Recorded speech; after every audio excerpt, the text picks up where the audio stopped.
muslimin, sidang jamaah salat Aidil Fitri yang insya Allah dimuliakan dan dirahmati oleh Allah Subhanahu wa taala. Alhamdulillah, Ramadan telah kita tuntaskan. Alhamdulillah, bulan perjuangan telah kita lewati. Tentu siang hari kita puasa, malam hari kita tarawih, dini hari kita salat tahajud, dan 10 malam terakhir alhamdulillah kita melakukan iktikaf di masjid. Dan kita tutup dengan mengeluarkan zakat dan sedekah. Siapa yang melaksanakan ini dengan iman dan ikhlas, maka Allah memberikan jaminan, ghufira lahu ma taqaddama min zambihi. Aku ampuni dosanya yang telah lalu dan yang akan datang. Dengan puasa dan ibadah-ibadah Ramadan yang kita lakukan, insya Allah Nabi telah memberikan jaminan, ghufira lahu ma taqaddama min zambihi. Diampuni manangi dosana, ya dampangat dosana pole laloe nan yang mengujue. Semua diampuni yang telah lalu dan yang akan datang.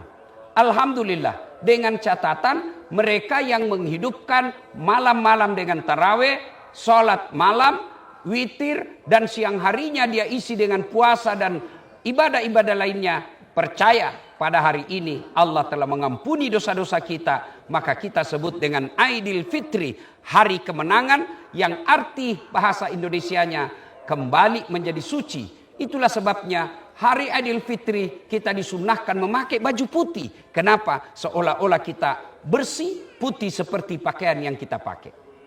Dengan catatan, menurut informasi dari Rasulullah, engkau telu tahu dia diterima amal madicenna, tidak diterima amal kebaikannya oleh Allah Subhanahu wa taala. Yang didoakan oleh Nabi ditolak amal-amal Ramadannya dan diaminkan oleh Jibril. Siapa mereka yang 3 ini? Biar puasanya bagus, witirnya bagus, iktikafnya 10 malam terakhir, dia bayar zakatnya, dia bersedekah, tapi masuk dalam 3 ini, sesungguhnya amalmu tidak sampai ditolak oleh Allah Subhanahu wa taala. Siapa mereka kata Nabi? Yang pertama, anak yang durhaka kepada kedua orang tuanya. Saya yakin tidak semua kita orang tua di sini, tidak semua kita punya anak di sini, tapi saya yakin 1000% semua kita punya orang tua. Ada yang berkata, bagaimana kalau orang tua saya pilih kasih, anaknya yang kaya dia suka, saya yang kasihan pengangguran tidak nasayang kak. Itu Tommy cobaanmu sebagai anak. Tidak seberapa berat itu dibanding penderitaannya ibumu mengandung dan melahirkan kamu.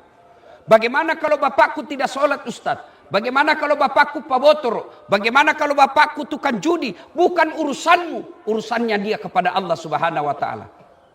Kalau kamu berpikir bapakmu jelek agamanya, apa bedanya dengan Ibrahim alaihissalam? Ibrahim alaihissalam bapaknya namanya Azar, nyembah berhala. Ketika Ibrahim mau ribut sama bapaknya, ditegur oleh Allah. Ibrahim, bapakmu itu. Tapi dia menyembah berhala ya Allah. Bagaimanapun dia bapakmu. Jangan kau ribut sama bapakmu. Kau yang mengalah, kau yang pergi dari kampungmu. Allahu Akbar. Nah anak-anak sekarang, lebih sayang itu sama cowok daripada bapaknya. Lihat nanti kalau pulang, bukan itu orang tua nak cari. Cowok nak langsung nak telepon. Baru itu cowok nak pakai kepala talan je. Itu mina sayang. Cowok, cewek nak sayang. Mamaknya yang lahirkan dia, mamaknya yang ngandung dia, mamaknya yang menyusui dia, belasan tahun diurus, baru kenal laki-laki 2 bulan, lebih nak hormati cowoknya daripada orang tuanya.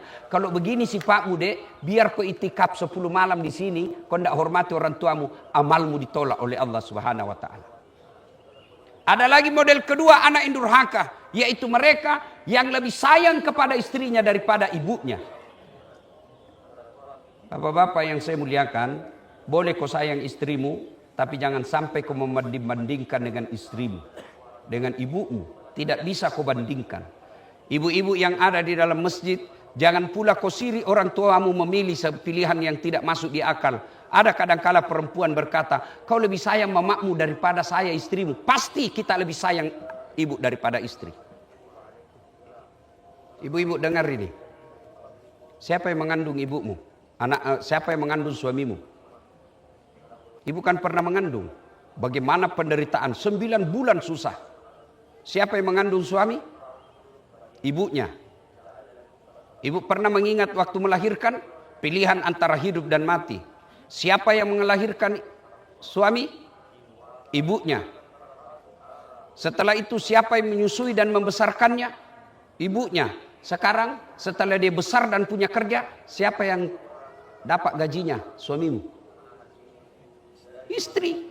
Maka jangan pernah kau berkata pilih. Bapak-bapak juga, kalau ada istrimu bilang begitu, kau tegas, tidak boleh kompromi. Saya pilih ibuku daripada kamu.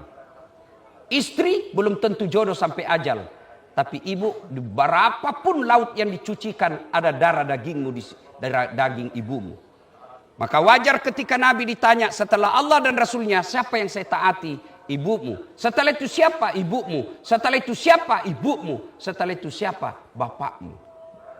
Allahu Akbar, Allahu Akbar, Allahu Akbar. Bagaimana pula bagi mereka yang sudah meninggal orang tuanya? Pernah meneteskan air matanya, pernah mempermalukan orang tuanya. Napakasiri ambokna, napakasiri indokna, matampui. Dikirim ke Makassar kuliah, bukan pulang bawa ijazah, tapi pulang bawa aib dengan hamilnya. Pulang bukan membawa ijazah dan prestasi, pulang membawa apa? Menghamili ceweknya. Dan orang tuanya sudah wafat, tidak sempat minta maaf. Bagaimana cara bertobatnya? Satu, doakan orang tuamu. Minimal doa, Allahumma gfirli wali walidayya warhamhuma kama rabbayani shaghira. Yang kedua, bersedekahlah atas nama orang tuamu. Ada rezekimu sekarang, niatkan kau pergi umrahkan orang tuamu. Ada rezekimu sekarang, kau niatkan bangunkan masjid orang tuamu. Ada rezekimu sekarang, kau niatkan untuk memperbaiki panti asuhan untuk orang tuamu. Itulah bentuk pengabdianmu kepada orang tua yang sudah meninggal. Yang ketiga, mengunjungi karib kerabatnya. Kamu tinggal di Sopeng, kamu tinggal di Bone, kamu tinggal di daerah, masih hidup saudaranya, datangi saudaranya itu bagian daripada berbuat baik kepada orang tua. Dan yang keempat, yang paling penting, jadilah kamu anak yang soleh. Karena ketika kamu berbuat maksiat, ketika kamu berbuat dosa, ibu bapakmu yang ada di kubur dipanggil, hehehe. Kalau bahasanya kita di Makassar, cini konjo. Lihat itu hasil didikanmu, lihat itu anakmu, lihat itu anakmu. Kau tinggalkan tidak beres akidahnya, maka dia akan disiksa. Allahu Akbar, Allahu Akbar, Allahu Akbar. Suatu ketika Nabi lewat di pemakaman, kira-kira dari Karebosi dia ke Perintis Kemerdekaan lewat Panaikang pemakaman. Ketika lewat pemakaman, Nabi bersabda, langkahkan kakimu dengan cepat. Maperi-periko, cepatkan langkahmu. Seluruh sahabat mempercepat langkahnya. Pulang dari Tamalendrea, balik lagi ke Karebosi, melewati lagi itu. Ibarat ini hanya contoh. Lalu Nabi santai saja jalan, melewati kuburan tidak bergegas. Sahabat bertanya, ya Rasul, tadi waktu pergi kita disuruh bercepat-cepat, sekarang tidak. Ada apa gerangan ya Rasul? Nabi menjelaskan, andai saja kau dengar itu tadi sama telingaku, kau dengar itu orang disiksa di kubur. Dia disiksa di kubur, ketika pulang tidak lagi. Kenapa? Saya dengar perintah dari Allah. Wahai malaikat penyiksa kubur, hentikan siksaanmu kepada itu hambaku. Tidak mungkin saya siksa orang tuanya sementara anaknya belajar mengaji, membaca basmalah, bismillahirrahmanirrahim. Allahu Akbar. Baru anaknya membaca bismillahirrahmanirrahim. Dengan nama Allah Maha Pengasih, Maha Penyayang, Allah telah menyelamatkan orang tuanya dari alam kubur. Tidak ada gunanya anakmu pandai bahasa Inggris kalau dia tidak tahu mengaji. Tidak ada gunanya anakmu doktor, profesor, anggota dewan, wali kota, tapi tidak pernah kau tahu lihat mengaji. Tidak ada gunanya. Bapak-bapak, biar anakmu tinggi, banyak uangnya, tidak pernah kau dapat dia pergi pengajian, tidak pernah didapat malam Jumat dia baca Yasin, tidak pernah kita dapat ikut taklim, tidak pernah kita dengar puasa Senin Kamis. Alaman tidak ada gunanya itu anakmu ketika di alam kubur. Allahu Akbar, Allahu Akbar, Allahu Akbar, walillahilham. Golongan kedua, orang yang tertolak amal ibadah Ramadannya, kata Nabi, adalah istri yang durhaka kepada suaminya. Ada yang bertanya, bagaimana suami yang durhaka sama istrinya? Tidak ada dalam hadis. Lihat itu ibu, mungkin nak protes itu. Biar Nabi mau nak protes juga. Nah, kenapa tidak dijelaskan suami yang durhaka kepada istrinya? Karena ibu harus tahu, suamilah yang menanggung ibu dunia dan akhirat. Kalau ada istri yang tidak pakai jilbab, meskipun suaminya ulama, suaminya bertanggung jawab terhadap istrinya. Dia akan diseret masuk neraka bernemani istrinya. Itu makna dari ayat, ku anfusakum wa ahlikum nar.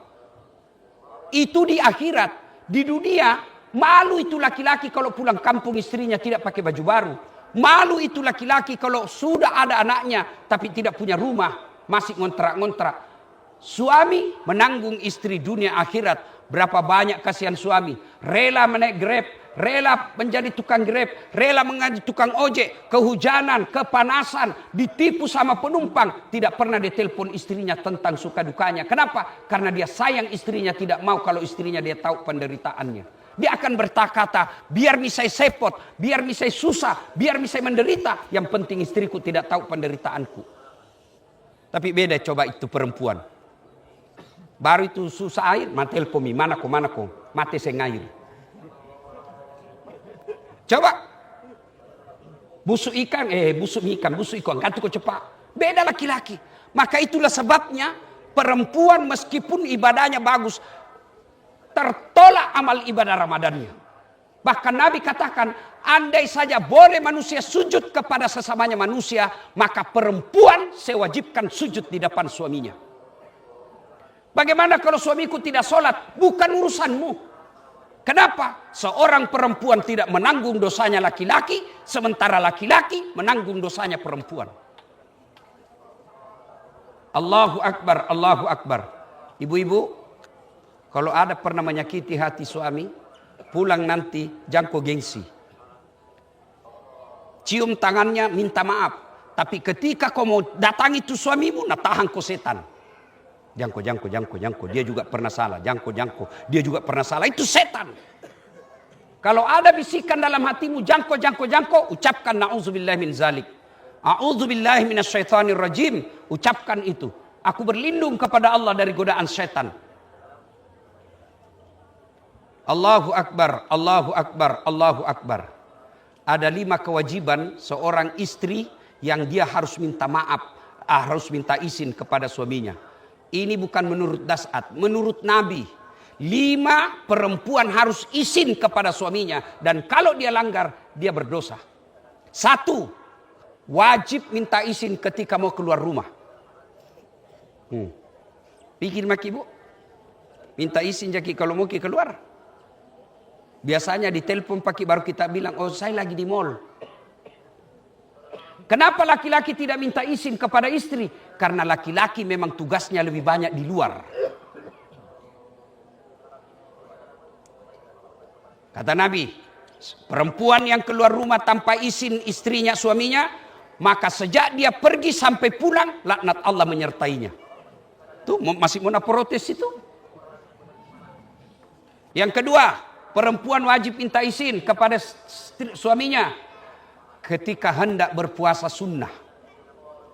Ibu anak santri, pengantin baru, mau puasa Senin Kamis, dia puasa hari Senin, suaminya cuti dari kantor hari Senin. Begitu pulang suaminya dan membutuhkan sesuatu, dan apa dia bilang istrinya? Saya lagi puasa, maka dia wajib membatalkan puasanya. Itu puasa itu. Yang ketiga, seorang istri wajib meminta izin kepada suaminya memasukkan orang lain ke rumahnya. Meskipun sepupu tidak boleh dia masuk tanpa izin suaminya.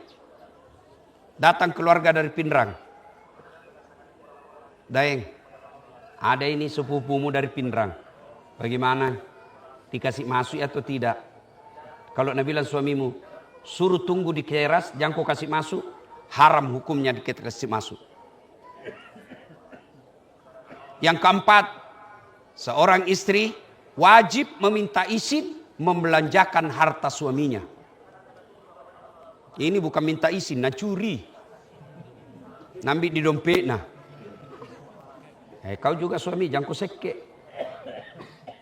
Allahu Akbar, Allahu Akbar, Allahu Akbar, walillahil hamd.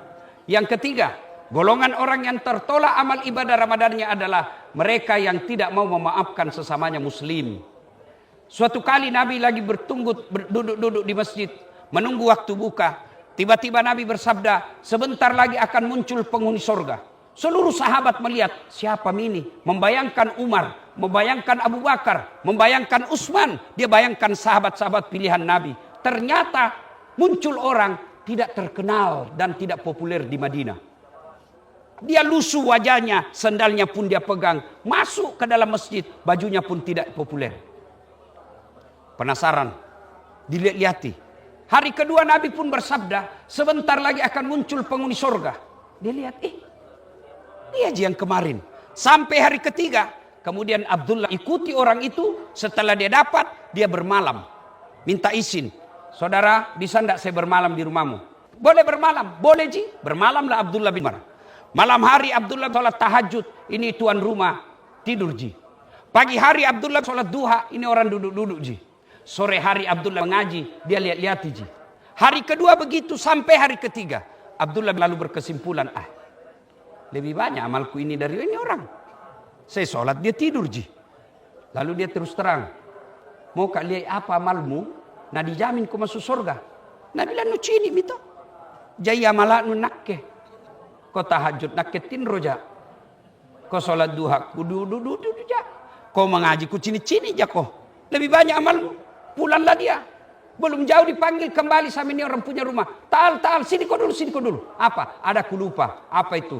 Saya punya kebiasaan setiap malam sebelum saya tidur, saya berdoa kepada Allah. Ya Allah, maafkanlah orang-orang yang berdosa kepadaku hari ini. Maafkanlah orang-orang yang menyakitiku hari ini. Karena sesungguhnya aku telah memaafkan mereka. Allahu Akbar. Abdullah lalu berkata, itu sebabnya kamu dijamin oleh Nabi pasti masuk surga. Tidak semua orang punya sifat mampu memaafkan orang yang bersalah.